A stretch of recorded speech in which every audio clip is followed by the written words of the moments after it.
Hello my dear students, today I will discuss about motherboard यानी computer के अंदर जो मदरबोर्ड होता है उसके बारे में हम जानेंगे। The motherboard is the main circuit board in a computer. Computer में मदरबोर्ड मुख्य सर्किट बोर्ड होता है। It house a variety of microchip sockets and electronic components. Computer में यानी इसमें कई प्रकार के छोटे छोटे चिप्स, सॉकेट और इलेक्ट्रॉनिक कंपोनेंट्स लगे होते हैं। It plays an integral part in connecting to all parts of a computer. यह कंप्यूटर में एक दूसरे पार्ट से कनेक्ट होते हैं, यानी कि जो इनका काम है मदरबोर्ड में एक दूसरे पार्ट से आपस में कनेक्ट रहते हैं और डेटा का ट्रांसफ़र करते रहते हैं। Fact file, the motherboard can easily be compare to a human body's nervous system. Motherboard को हम आसान तरीके से मनुष्य के नर्वस सिस्टम से तुलना कर सकते हैं। The wires nervous in it transfer data to all other components. जैसे मनुष्य के शरीर में जो नर्वस सिस्टम है यानी कि हमारा नस है जिससे ब्लड शरीर में ट्रांसफ़र होता रहता है ज़रूरी हिस्से में, उसी हिसाब से जो मदरबोर्ड में वायर्स लगे होते हैं उनसे जितने भी कंपोनेंट्स लगे हैं उसमें डेटा ट्रांसफ़र होते रहते हैं। Next, memory. मेमोरी मीन स्मृति। The main memory of a computer is in form of chips which are fixed on the motherboard. जो मुख्य मेमोरी कंप्यूटर की होती है वो चिप के फॉर्म में होती है जो मदरबोर्ड में फिक्स होती है। मेमोरी ऑफ कंप्यूटर, कंप्यूटर की memory. A computer also has a memory to remember and store the work on it. Computer में भी स्मृति यानी मेमोरी होती है to remember and store the work on it, यानी कि जो कार्य है उसको याद रखने और स्टोर करने के लिए कंप्यूटर में भी मेमोरी होती है। The computer memory is of two types. Computer में मेमोरी दो प्रकार की होती है। फर्स्ट इज प्राइमरी मेमोरी यानी मुख्य मेमोरी, प्राथमिक memory, and second is secondary memory यानी द्वितीयक मेमोरी। देखिए आपके साइड में इधर कुछ दिया गया है, लिखा है the forget the things which are in my mind so I write them on a notebook. इनका कहना है कि जो कुछ चीज़ें यानी कि I forget things which are in my mind, मैं वो मेरे माइंड से वो बात भूल जाता हूँ, कुछ चीज़ें भूल जाता हूँ। So I write them on a notebook, इसलिए मैं अपनी जो भी मुझे लिखना है वो नोटबुक में राइट कर लेता हूँ ताकि ये मुझे ज़रूरत पड़ने पे मिल जाए, मैं इसको देख सकूं, याद कर सकूं। चलिए प्राइमरी मेमोरी के बारे में जानते हैं। Primary memory of a computer is made of microchips. Primary memory जो होती है कंप्यूटर की वो माइक्रोचिप, माइक्रो मतलब छोटे छोटे चिप्स द्वारा बनी होती है। It is of the following types, यह दो प्रकार की होती है। First is random access memory जिसका फुल फॉर्म है RAM, and second is read only memory यानी कि रोम। इसी के सामने देखिए दिया है आपका नोटबुक और माइंड के बारे में, दोनों का कॉन्सेप्ट समझाया गया आपको। ठीक है कि रैम क्या होता है, सॉरी जो आपकी प्राइमरी मेमोरी क्या होती है और सेकेंडरी मेमोरी क्या होती है। माइंड हमारा है, प्राइमरी मेमोरी है, मतलब हम बहुत कुछ याद नहीं रख सकते। जो मेन मेमोरी है वो तभी तक याद रखेगा जब तक आपका कंप्यूटर खुला है यानी कि चल रहा है, तब तक याद रख पाएगा, अदरवाइज वो चला जाएगा जो भी उसमें डेटा रहेगा। और नोटबुक है वो सेकेंडरी मेमोरी की तरह है। मतलब क्या है, जब आप राइट किए रहेंगे तो इन नियर फ्यूचर आप कभी भी उसको देख सकते हैं, पढ़ सकते हैं। ठीक है, चलिए रैंडम एक्सेस मेमोरी के बारे में जानते हैं। Random access memory holds the data programs and result temporarily while you are working on the computer. Random access memory, जब हम कंप्यूटर पर कार्य करते हैं तो ये डेटा और प्रोग्राम और उसके परिणाम को टेम्प्रोरी अपने स्टोर यानी टेम्पोररी स्टोर करता है, यानी हमेशा के लिए स्टोर नहीं करता, वो टेम्पोरली स्टोर करता है। ठीक है, आगे, the contents of the RAM are erased when the computer is switched off. ये बता रहे हैं कि जो रैम है हमारा, इसका डेटा मिट जाता है। कब मिट जाता है? जब कंप्यूटर हमारा स्विच ऑफ हो जाता है, यानी कंप्यूटर के स्विच ऑफ होने पर रैम का डेटा क्या होता है? इरेज हो जाता है, समाप्त हो जाता है। ठीक है, the more RAM you have the more things your computer can do at the same time. The more RAM, यदि आपके पास अधिक रैम है, the more things your computer can do at the same time, तो आपका computer एक समय में और भी कार्य कर सकता है। If you do not have enough RAM, यदि आपके पास उचित रैम नहीं है, जो उसकी मात्रा होती है, मात्रा का मतलब ये MB में होता है, GB में होता है, उस हिसाब। You may notice that your computer is sluggish when you have several programs open। तब आपका जो कंप्यूटर है वो बहुत ही स्लो चलेगा जब आप कई प्रोग्राम एक साथ चला रहे हों, बहुत ही प्रॉब्लम के साथ चलेगा। कभी आपका कंप्यूटर हैंग हो जाएगा, कभी नॉट रिस्पॉन्डिंग दे देगा। ठीक है, चलिए यहाँ देखिए, एक छोटी सी बच्ची बनी हुई, ये क्या कह रही है? While buying a new computer, make sure that it has sufficient RAM in it। यानी जब भी आप कंप्यूटर खरीदें तब आप ये ध्यान दीजिए कि इस कंप्यूटर में रैम की उचित मात्रा है कि नहीं, यानी वो रैम एफिशिएंट है कि नहीं उस कंप्यूटर के अकॉर्डिंग, क्योंकि अगर रैम अधिक होगा तो अच्छा चलेगा, नहीं तो वो सिस्टम बहुत स्लो चलेगा। Next, read only memory ROM. Every computer comes with a ROM which helps the computer to know what to do when it boots up, like checking the hardware attached and loading the operating system in the memory। प्रत्येक computer रोम के साथ आता है जो computer को यह जानने में मदद करता है कि when it is boot up, कब इसे बूट करना है, यानी कब इसे स्टार्ट करना है। like checking the hardware, जैसे कि हार्डवेयर को चेक करना। अटैच एंड हार्डवेयर अटैच, यानी जो हार्डवेयर अटैच है कब इसे चेक करना है।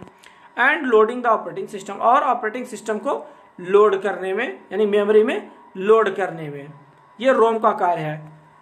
अगर रोम ना पड़ा होता तो कंप्यूटर चलता ही नहीं।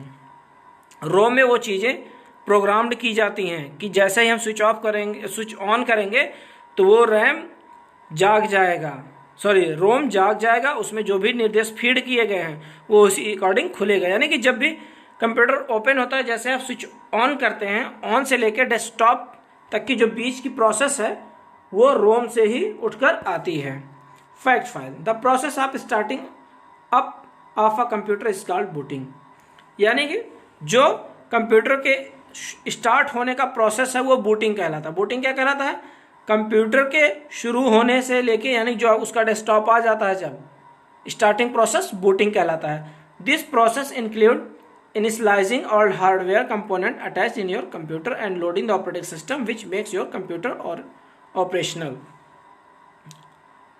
यह प्रोसेस, यानी कि इस प्रोसेस का काम क्या है, अभी हमने बताया आपको कि जितने भी उसमें हार्डवेयर अटैच किए गए हैं कंप्यूटर के साथ और उसमें जो ऑपरेटिंग सिस्टम लोड किए गए हैं उनको चलाना, और कंप्यूटर की जो कार्यविधि है वो सही तरीके से ऑपरेट हो रहा है कि नहीं हो रहा है। ठीक है। Secondary memory, secondary memory consist of storage device which are used to store the work done on the computer. Second यानी द्वितीयक मेमोरी जो होती है कंप्यूटर में जो डेटा है उसको स्टोर करने के लिए प्रयोग की जाती है। These storage devices are the hard disk, the compact disk, the digital versatile disk and the pen drives। ये storage device hard disk, compact disc यानी जिसको हम CD बोलते हैं, द डिजिटल वर्सटाइल डिस्क यानी कि DVD एंड पेन ड्राइव होते हैं। यानी कि आपके पास देखिए 4 यहाँ नाम मिल गए, 4-5 नाम जो भी है मिल गए। सेकेंडरी मेमोरी क्या होती है? सेकेंडरी मेमोरी के उदाहरण, पहला hard disk, second compact disc, third digital versatile disc and fourth pen drive. For those who have to carry a lot of data along with them, there are portable hard drives available which can be plugged into the computer or removed as per your needs. For those who have carry, जिसे कोई अधिक मात्रा में data इधर उधर ले जाना हो, यानी पोर्टेबल हार्ड ड्राइव लगा के, जैसे पेन ड्राइव है, सीडी, ये सब हम कंप्यूटर में बाहर से भी लगा सकते हैं। Along with the there are portable hard drive available, यानी कि बहुत सारे हार्ड ड्राइव्स उपलब्ध हैं which can be plugged into the computer, जिसे हम कंप्यूटर में लगाकर या निकाल कर जैसे भी हमारी आवश्यकता है उसमें से अधिक प्रकार के डेटा ले आ जा सकते हैं। ठीक है।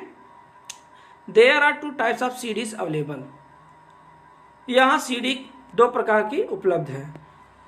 विच आर सीडी रिकॉर्डेबल, यानी सीडी आर, जो कि सीडी रिकॉर्डेबल यानी रिकॉर्ड की जा सकती है, एंड सीडी रीराइटेबल, दूसरी है सीडी को फिर से रीराइट, यानी जो उसमें डेटा उसको मिटा के फिर से डेटा भरा जा सकता है।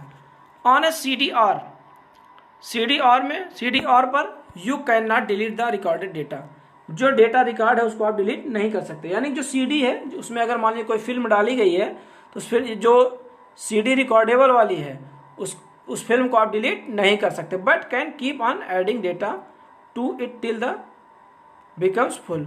लेकिन इसमें हम डेटा को भर सकते हैं जब तक ये फुल ना हो जाए। फुल का मतलब क्या है? अगर ये सीडी है तो इसकी एक कैपेसिटी होती है, जैसे पानी का गिलास है, पानी के गिलास में हम लोग पानी भरते हैं जब तक फुल ना हो जाए, फुल होने के बाद इसमें थोड़ी भरेगा, ओवरफ्लो हो जाएगा, कोई मतलब ही नहीं रहेगा। तो ऐसे सीडी भी होती है, उसकी भी एक साइज होती है। On a CD RW data can be erased and rewritten, यानी कि क्या कह रहा है? जो सीडी रीराइटेबल है उसमें हम क्या कर सकते हैं? डेटा को मिटा सकते हैं और फिर से डेटा उसमें लिख सकते हैं। ठीक है, यानी कि कोई फिल्म पड़ी है तो उसको डिलीट करके दूसरी फिल्म डाल सकते हैं। लेटेस्ट ट्रेंड्स, यानी जो लेटेस्ट ट्रेंड जो आया है उसके बारे में जानते हैं। कौन सा आया है? ब्लू रे डिस्क आया है। तो Blu ray is the next generation digital video disc. Blu ray अगली पीढ़ी का डिजिटल वीडियो डिस्क है। It can recorded, store and play back high definition video and digital audio as well as computer data. यह high definition की video अपने अंदर store कर सकता है, रिकॉर्ड कर सकता है, जो डिजिटल ऑडियो उसको रिकॉर्ड कर सकता है, और जैसा कि कंप्यूटर का डेटा होता है उसको रिकॉर्ड कर सकता है। The advantage to blue ray is the huge amount of information it can hold which is approximately 5 times that of a DVD। इसका सबसे बड़ा लाभ ये है कि ब्लू रे डिस्क में हम बहुत ही अधिक मात्रा में इंफॉर्मेशन को होल्ड कर सकते हैं। यह लगभग जितना कि एक जो DVD होता है, एक DVD में अगर हम 5 बार डेटा भरें उतने के ये बराबर होता है, यानी कि 5 DVD जितना इंफॉर्मेशन स्टोर करेगी उतना ये एक ब्लू रे डिस्क स्टोर करेगा। It is use to record high definition television without any quality loss,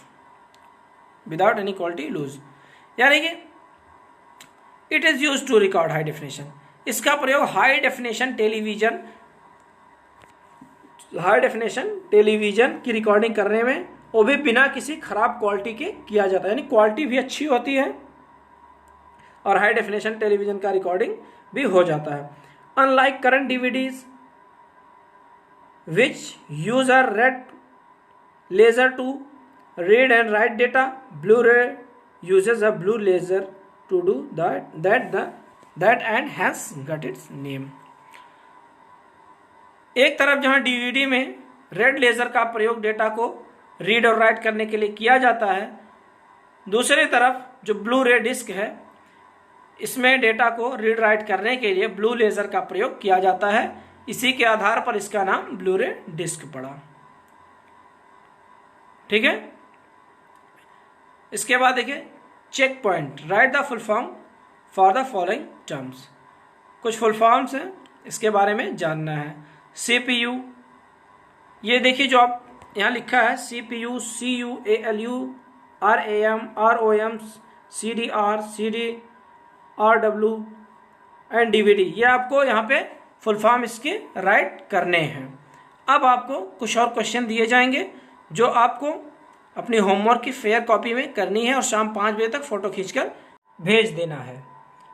so your first question is right about motherboard, second is how many types of computer memory, and third is right about primary memory and its types. Thank you so much.